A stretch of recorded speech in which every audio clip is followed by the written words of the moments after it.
Welcome to Devotionary, where we make the Bible accessible and applicable.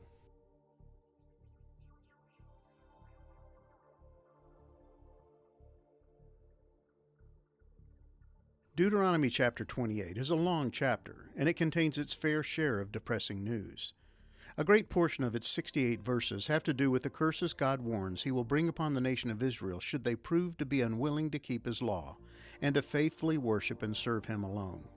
And in verses 58 to 68, Moses wraps up his lengthy list of curses with the grand finale. If the people remain obstinate in their rebellion against God, He will see to it that they end up right back where they started, as slaves in the land of Egypt.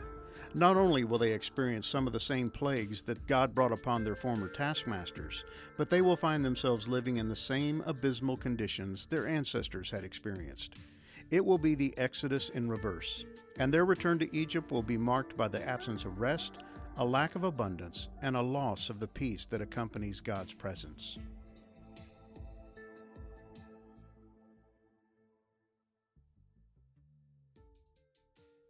If you are not careful to do all the words of this law that are written in this book, that you may fear this glorious and awesome name, the Lord your God, then the Lord will bring on you and your offspring extraordinary afflictions severe and lasting, and sicknesses grievous and lasting.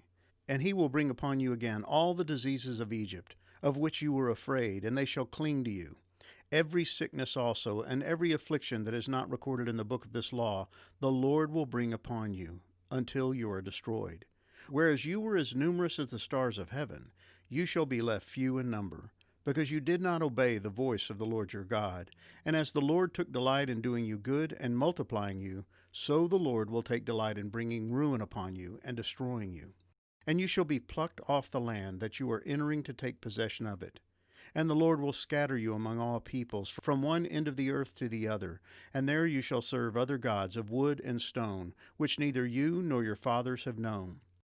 And among these nations you shall find no respite, and there shall be no resting place for the sole of your foot, but the Lord will give you there a trembling heart and failing eyes and a languishing soul. Your life shall hang in doubt before you. Night and day you shall be in dread and have no assurance of your life. In the morning you shall say, if it were only evening. And at evening you shall say, if only it were morning, because of the dread that your heart shall feel, and the sights that your eyes shall see. And the Lord will bring you back in ships to Egypt, a journey that I promised that you should never make again. And there you shall offer yourselves for sale to your enemies as male and female slaves, but there will be no buyer. Deuteronomy 28, verses 58 through 68. In this last portion of chapter 28, Moses makes an unmistakable link between the future state of Israel and their former condition in Egypt. In effect, he describes them experiencing a reverse exodus.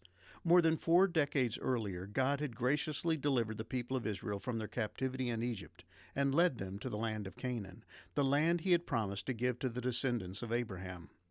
Now, as Moses attempts to prepare the people to enter the land and conquer it, he warns them of the dangers associated with disobeying God's commands. If they fail to keep God's laws, they will experience a litany of curses that will leave them in a state of physical and moral degradation. And Moses ends his bone-chilling description of the curses of God by letting them know that they will experience a complete reversal of fortunes, including their return to captivity in Egypt. And the Lord will bring you back in ships to Egypt, a journey that I promised that you should never make again. And there you shall offer yourselves for sale to your enemies as male and female slaves, but there will be no buyer. Deuteronomy 28, verse 68. Think about how this news would have impacted the Israelites. They were standing on the border of Canaan, preparing to enter the land God had promised as their inheritance, and now Moses is telling them that failure to comply with God's laws will result in their return to their former state as slaves in Egypt. But long before that happens, they will have to endure the same kind of pain and suffering the Egyptians had endured as a result of the 10 plagues brought upon them by God. The Lord will bring on you and your offspring extraordinary afflictions severe and lasting, and sicknesses grievous and lasting. And He will bring upon you again all the diseases of Egypt, of which you were afraid, and they shall cling to you. Deuteronomy 28, verses 59 through 60. God had punished the Egyptians for their refusal to let His people go. Repeatedly, Moses had appeared before Pharaoh, asking that he release the Israelites from their captivity. But each time, Pharaoh had refused, and his stubborn resistance to the will of God had been met with a series of plagues that grew in their intensity. Eventually, God brought upon the entire nation of Egypt the death of the firstborn, a devastating tragedy that struck every household, including that of Pharaoh. And Moses warns that all this and more will happen to the Israelites should they choose to live in rebellion to God.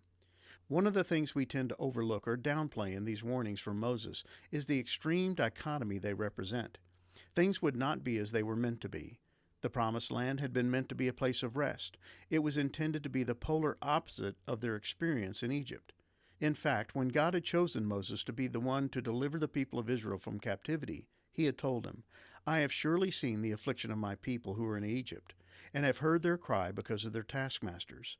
I know their sufferings, and I have come down to deliver them out of the hand of the Egyptians, and to bring them up out of that land to a good and broad land, a land flowing with milk and honey." Exodus 3, verses 7 through 8. Canaan was to be a place of fruitfulness, abundance, blessing, rest, and peace. And the first time the Israelites had arrived at the border, they had chosen to reject God's command to enter the land out of fear of its inhabitants. And the author of Hebrews used that occasion as a lesson for the New Testament Christians. Today, when you hear his voice, don't harden your hearts, as Israel did when they rebelled. And who was it who rebelled against God, even though they heard his voice? Wasn't it the people Moses led out of Egypt? And who made God angry for 40 years? Wasn't it the people who sinned, whose corpses lay in the wilderness? And to whom was God speaking when he took an oath that they would never enter his rest? Wasn't it the people who disobeyed him? So we see that because of their unbelief, they were not able to enter his rest. Hebrews 3, verses 15 through 19. They were not allowed to enter his rest. Their rebellion resulted in their deaths in the wilderness. That generation would spend 40 years wandering in the wilderness until each of them had died off, before the next generation would be given another opportunity to obey God and conquer the land. And Moses has warned that second generation not to repeat the mistakes of their forefathers, or they too would find themselves being cast out of the land. They would go from enjoying God's rest to experiencing slavery in Egypt again.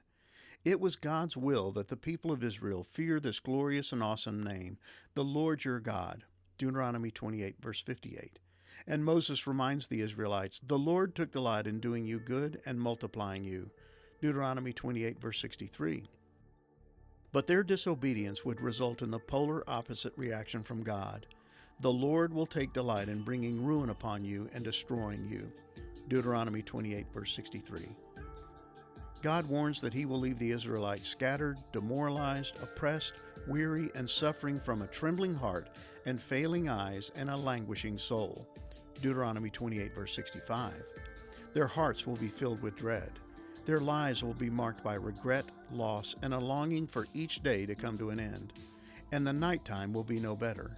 The hours will drag by as they long for the new day to dawn. Then the miserable cycle of frustration and despair will repeat itself.